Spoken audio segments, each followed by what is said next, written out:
नमस्कार। मैं डॉक्टर जयंती त्यागी आप सबका अपने चैनल जय लिटरेचर में बहुत बहुत स्वागत करती हूँ। और आज से हम अच संधि का प्रारंभ करने जा रहे हैं, है ना। अच संधि का अर्थ है, अच का अर्थ है स्वर, अचः स्वराः, ठीक है। तो हम कहेंगे पहले संधि किसको कहते हैं। तो संधि को कहते हैं कि एक जो इसमें लघु सिद्धांत कौमुदी में जो परिभाषा है वो है वर्णानाम अतिशयिता सन्निधि संहिता संज्ञा स्यात्। मतलब वर्णों की अत्यधिक समीपता को, सन्निधि का अर्थ है समीपता, वर्णानाम अतिशयिता सन्निधि संहिता संज्ञा स्यात्, है ना। वर्णों की अत्यंत समीपता को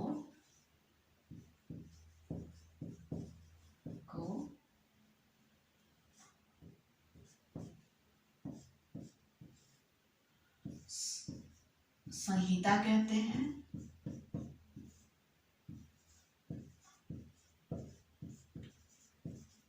और संहिता का ही अर्थ है संधि। एक बारीक सी रेखा मेरे ख्याल से इन दोनों शब्दों में होगी, वो ये कि जब वर्णों की अतिशयता सन्निधि अत्यधिक समीपता होती है तो वो वर्ण आपस में जुड़ जाते हैं, आम साधारण भाषा में कहूँ तो। और मतलब एक विकार भी उत्पन्न होता है जब हम जल्दी से वर्णों को बोलते हैं। तो कभी कभी ऐसा होता है कि जैसे एक वर्ण आपस में जुड़ गए हों और उसी स्थान को जो जोड़ वाली जो जगह है उसी को जो है हम संधि कहते हैं। तो ये व्याकरण की मतलब परिभाषा नहीं है, संधि की परिभाषा नहीं है, लेकिन ये समझने के लिए कहा है कि जब वर्णों की अत्यधिक समीपता होती है तो उसे ही संहिता कहते हैं। और उसकी ही वजह से, उसी संहिता की वजह से जो वर्णों में जो विकार उत्पन्न होता है ना। जब अच को अच में जोड़ते हैं, अच और अच जब मिलता है, अच और हल जब मिलते हैं, और हल और विसर्ग जब मिलता है ना, या विसर्ग और व्यंजन जब मिलते हैं तो उनकी वजह से कोई ना कोई जो है क्या होता है, विकार उत्पन्न होता है। मतलब कुछ विकार का अर्थ है परिवर्तन होता है, तो उसी परिवर्तन का ही नाम है संधि। तो हम यहाँ पर सबसे पहले जो है संधि, हमने कह दिया कि संधि क्या होती है ना, वर्णों की अतिशय समीपता को संहिता या संधि कहते हैं, ठीक है। तो ये हम समझ गए। इसके बाद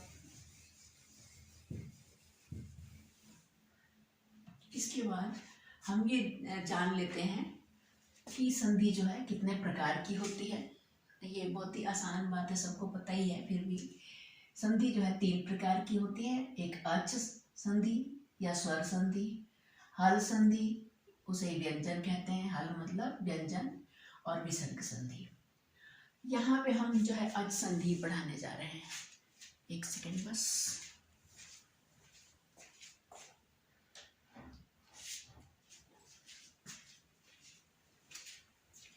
तो यहाँ पे हम अच संधि पढ़ाने जा रहे हैं। और अच संधि जो है, अचः स्वराः, अचों को हम स्वर कहते हैं। तो जाहिर है कि इसमें स्वर से स्वर मिलकर ही या तो उसी स्वर का दीर्घ होगा, गुण होगा, वृद्धि होगी, है ना, और जो है उस यण में परिवर्तन होगा, पूर्व रूप होगा, पर रूप होगा। तो इन्हीं सब परिवर्तनों को ही ध्यान में रख के संधि को जो है मोटे तौर से जो है 7 प्रकार का माना गया है। जैसे पहला है यण, अयादि, वृद्धि, दीर्घ, गुण, पूर्व रूप और पर रूप। तो इनको हम बारी बारी से पढ़ाएंगे। आज जो है सबसे पहले हम जो है श्री गणेश कर रहे हैं इको याणची। यहाँ पे थोड़ी सी तो सतर्कता की जरूरत है। कहते हैं कि ये एक ऐसा पुल है जिसको पार कर गए तो आगे जो है आसान ही है। कहने का मतलब ये कठिन नहीं है, पर थोड़ा ध्यान जरूर देना पड़ेगा। तो आप प्लीज़ इसको जो है बहुत ध्यान से सुनिएगा। सबसे पहले जो हम यण संधि की जो परिभाषा है उसको हम देख लेते हैं। यण संधि की का जो सूत्र है वह है इको याणची। अब इसको अभी भूल जाइए इधर, है ना, इधर नहीं ध्यान देना है, ठीक है। इसको मैं ऐसे कर देती हूँ, ठीक है, जगह हो जाएगी। तो इको याणची है ना, इको याणची में देखिए कितने वर्ण हैं जिनको हमें जानना है। देखिए इक, इकह, यण और इसी में अ है, तो इसको निकाल लिया हमने, तो ये हो गया अच, इकह यण अच, अची, ठीक है। मैं अब इसको भी मिटा देती हूँ, इसकी यहाँ आवश्यकता नहीं है, ठीक है ना। हम यहाँ पे ये पढ़ लेंगे, आगे का देख लेंगे।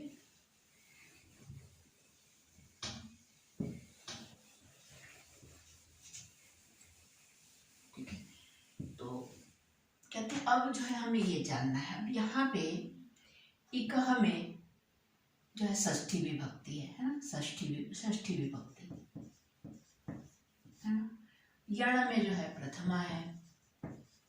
हम ये क्यों लिख रहे हैं, इसकी वजह है, यहाँ हमने लिखा भी है, आप देखिए, हाँ यहाँ पे हमने लिख भी रखा है, यहीं से देख लेते हैं। देखिए इकह, इक में जो है षष्ठी विभक्ति का एक वचन है, यण में जो है प्रथमा विभक्ति का एक वचन है, और अची, अच शब्द में सप्तमी विभक्ति लगा के जो है अची बना है, ठीक है। तो एक शब्द जो है,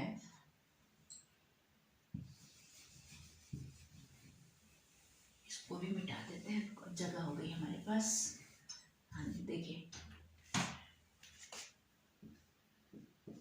तो जो इक है, इक में जो है षष्ठी विभक्ति है, तो षष्ठी विभक्ति का अर्थ होता है कि वो स्थानीय बताता है, मतलब उस स्थान पर जो वर्ण होंगे उसी में जो है परिवर्तन होगा, है ना, वही बदलेंगे या वो अगले के साथ मिलकर कुछ बनाएंगे, कोई नया तीसरा जो है वर्ण बनाएंगे। तो षष्ठी के स्थान पर ही जो है इकह का अर्थ है षष्ठी, और षष्ठी के स्थान पर ही इसमें जो षष्ठी लगी है, तो इसका अर्थ है कि षष्ठी के स्थान पर, मतलब जो एक होता है पूर्व पद, एक होता है उत्तर पद। तो षष्ठी विभक्ति आप ये समझ लीजिए कि पूर्व पद है ना। इसको मैं समझाने, पूर्व पद होता है ना पहला पक्ष, और जिसमें संधि होती है वो उधर होता है उत्तर पद, है ना। तो पूर्व पद में यहाँ पर जो शब्द लिखा होता है ना, उसमें हुआ है षष्ठी विभक्ति होती है। और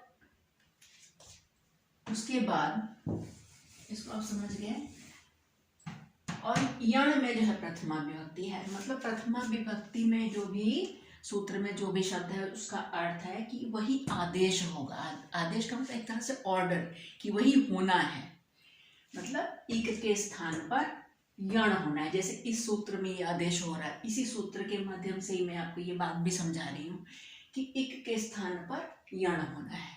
किस स्थिति में होना है, किस कंडीशन में होना है, कहते हैं अची, और मतलब अगर अच परे रहे, तो अच परे रहे मतलब अच से पहले, यही हुआ ना इसका मतलब। अच बाद में है, अच परे रहे माने बाद में रहे, तो मतलब बाद में रहेगा, मतलब अच से पहले ही वो काम हो जाएगा, यानी अच का क्या अर्थ है, स्वर। अच का मतलब है स्वर। देखिए अचः स्वरा, अच माने स्वर, और स्वर कितने हैं, 9 स्वर हैं। तो इन 9 स्वरों में से कोई भी उधर हो, है ना, परे हो। परे मतलब अभी मैंने जो पूर्व पद बताया था और उत्तर पद बताया था, तो उत्तर पद में अगर कोई भी इधर अच हो तो उससे पहले ही होगा, है ना। उत्तर पद में जो यहाँ पे अच होगा, उस अच से पहले ही, मतलब जो पूर्व पद होगा उसी में जो है परिवर्तन होगा, वही उसी की जगह पे, उसी षष्ठी वाले के स्थान की जगह पे यण आदेश होगा, ठीक है। तो अब हम इसको, हम एक उदाहरण के माध्यम से इसको समझेंगे, है ना, कि ये क्या बात कर रहा है, उदाहरण से समझ में आएगी ना बात। तो देखिए तो हम इसका उदाहरण लेते हैं। देखिए सुधी प्लस उपास्य। और यहाँ हम समझ गए हैं कि इक का यण होगा। और उदाहरण से भी पहले हम थोड़ा सा यहाँ पे ये देख लेते हैं कि इक का मतलब क्या है। तो इक का मतलब आपको पता ही है, प्रत्याहार सूत्रों में हमने माहेश्वर सूत्रों में पढ़ा था कि इक का मतलब है ई उ री और री, है ना, यही हमने पढ़ा था। इक का मतलब ये हमने पढ़ा था। तो ई उ री री, अब इक के स्थान पर यण हो जाएगा। यण का मतलब है य व र और ल। तो इक के स्थान पर, अर्थात इधर जो पूर्व पक्ष में इक होगा उसके स्थान पर यण हो जाएगा। पर कब होगा? अची, अच परे रहे तो। अची का अर्थ है अच, और अच का मतलब है स्वर।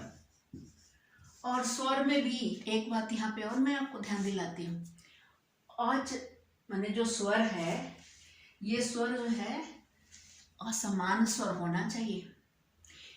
क्योंकि आप ध्यान दीजिएगा, क्योंकि अगर इधर ई है और उधर ई आ गया है ना, तब तो ह्रस्व ई और या छोटी ई हो या बड़ी हो, वो तो मिलकर दीर्घ संधि हो जाएगी। अगर इधर ऊ है, अगर उधर ऊ आ गया तो मिलकर जो है वो भी फिर जो दीर्घ उकार हो जाएगा, वो भी दीर्घ संधि हो जाएगी, है ना। तो यहाँ पे ध्यान रखना है कि इधर होगा कोई ना कोई असमान स्वर।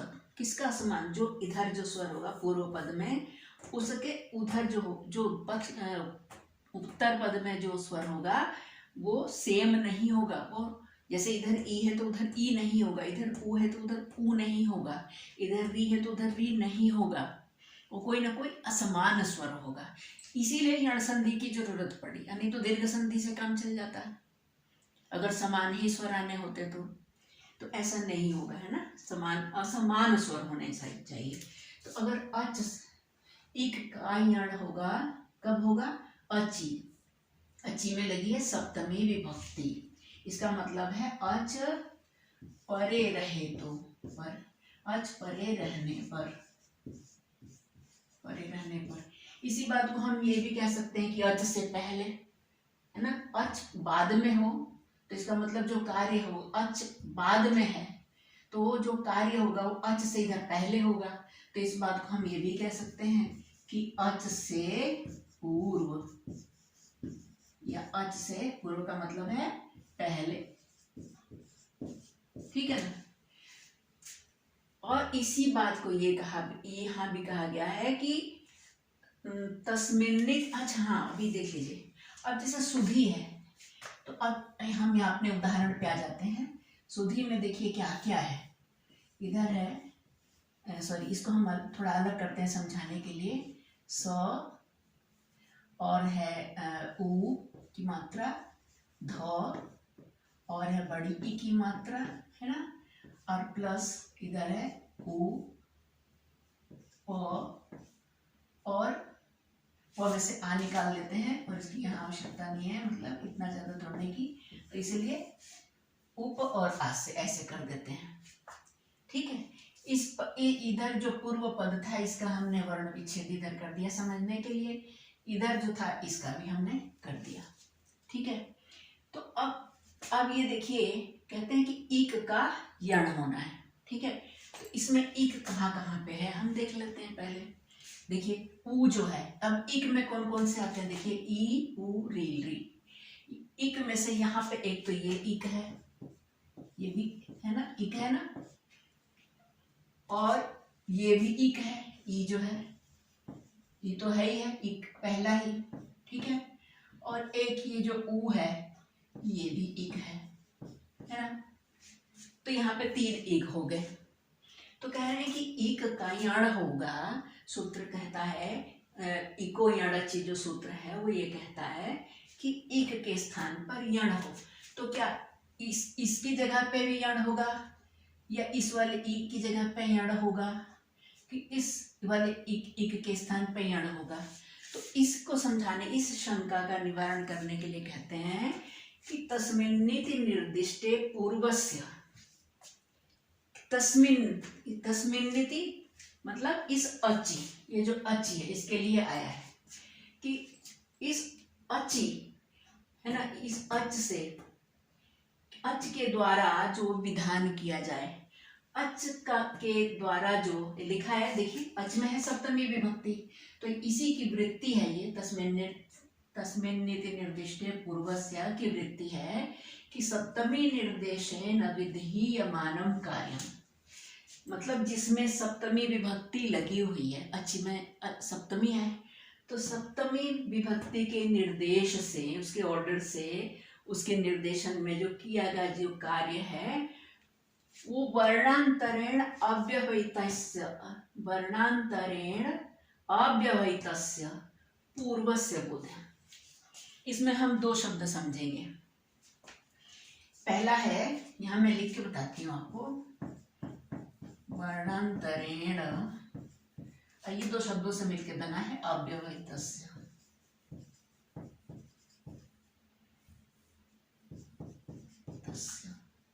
है, और तो इस, और दूसरा है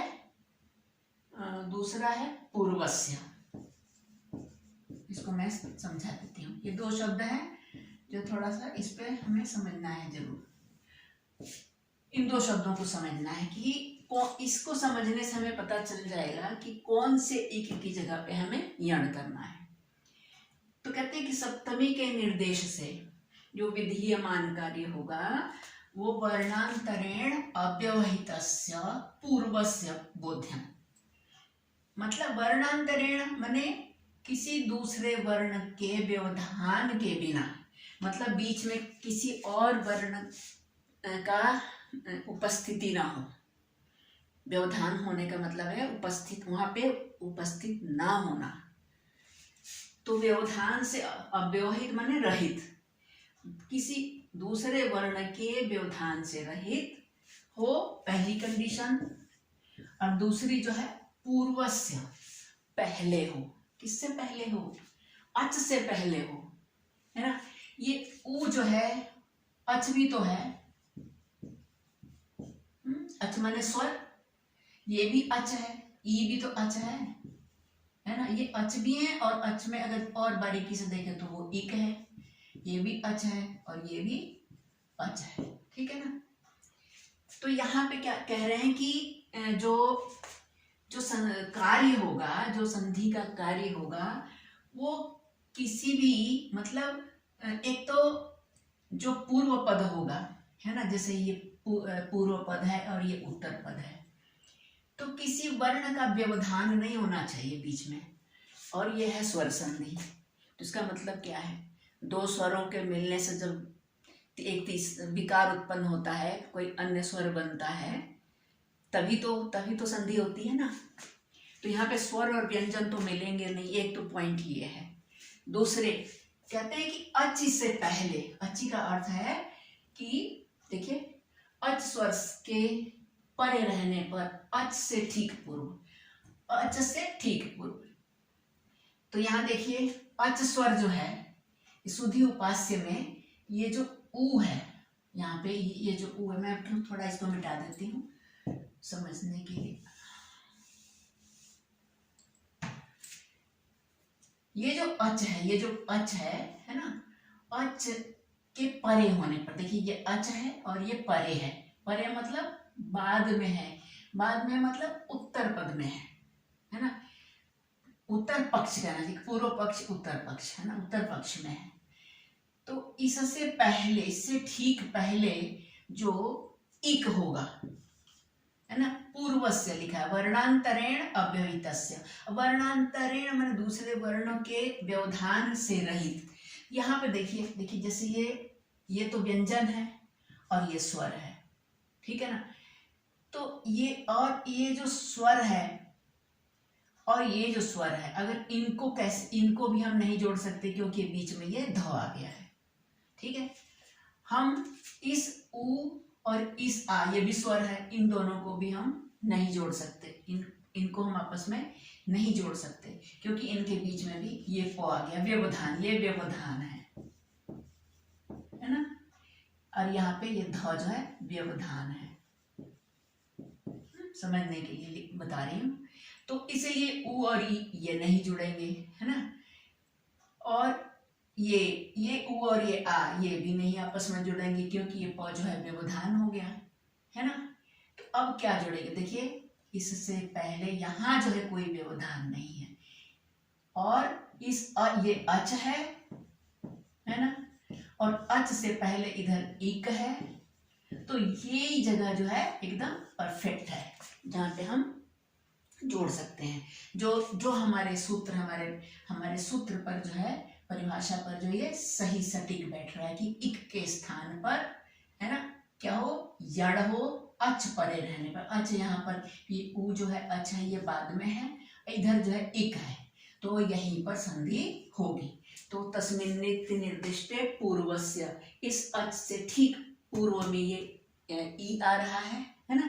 तो यहीं पर सप्तमी विभक्ति के द्वारा अच माने सप्तमी विभक्ति, है ना, यहाँ पर अच्छी में जो सप्तमी विभक्ति लगी है उसके द्वारा जो किया गया जो कार्य होगा वो उससे ठीक पहले हो जाएगा, है ना।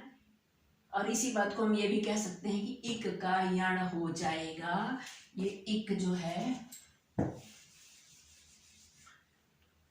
यण में बदल जाएगा,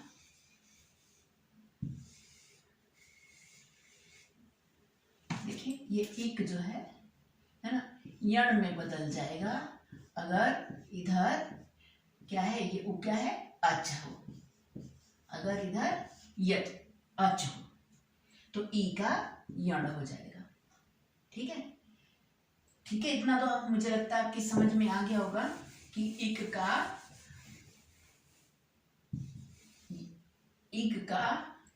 ये साफ साफ मैं लिख देती हूँ थोड़ा, नहीं तो गंदा लगेगा।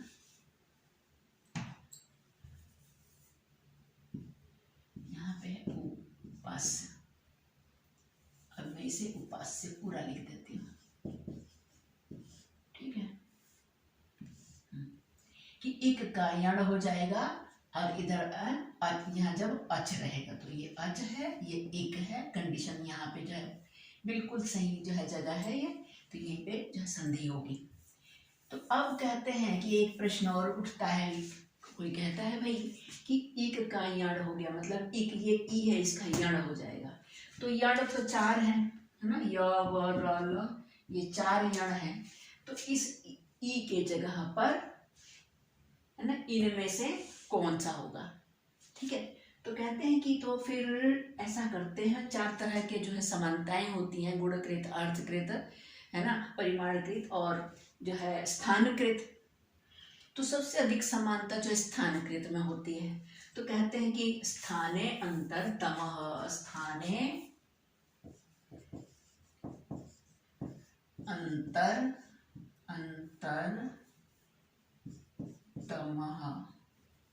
अंतरतमः, स्थाने अंतरतमः, ये जो है एक परिभाषा सूत्र है। कहते हैं कि तो स्थाने अंतरतमः, तो फिर इसका जो है ध्यान रखें।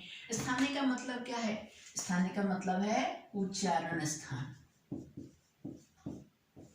उच्चारण स्थान में जो अंतरतम अर्थात जो एकदम सदृशतम हो, सदृशतम, है ना, उच्चारण स्थान में जो अत्यधिक एक जैसा हो, जिनका इक में से जो ये ई है उसकी जगह पर यण में से वही होगा जो जिसका उच्चारण स्थान इस ई के उच्चारण जैसा हो, है ना। उच्चारण स्थान में जो सबसे अधिक समानता रखता हो, है ना, जो उसके जैसा एक जैसे एक स्थान से जो उच्चरित होते हों वही होगा।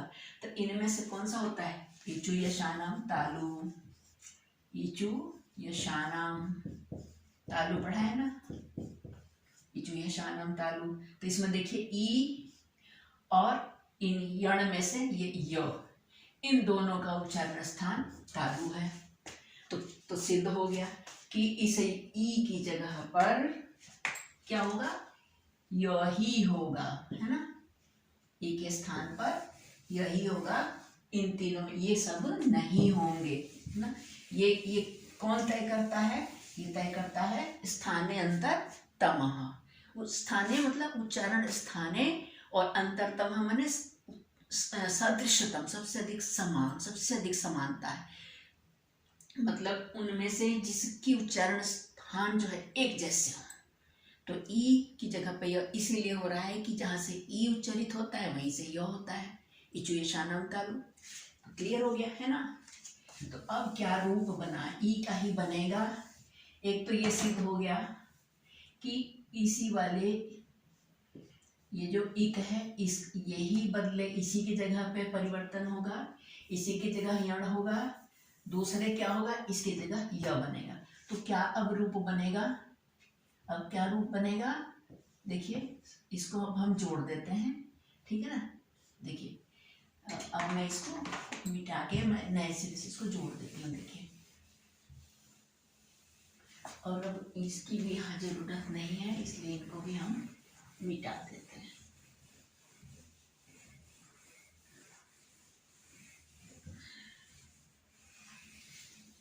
इसकी अभी जरूरत नहीं है, को भी मिटा देते हैं, ठीक है ना।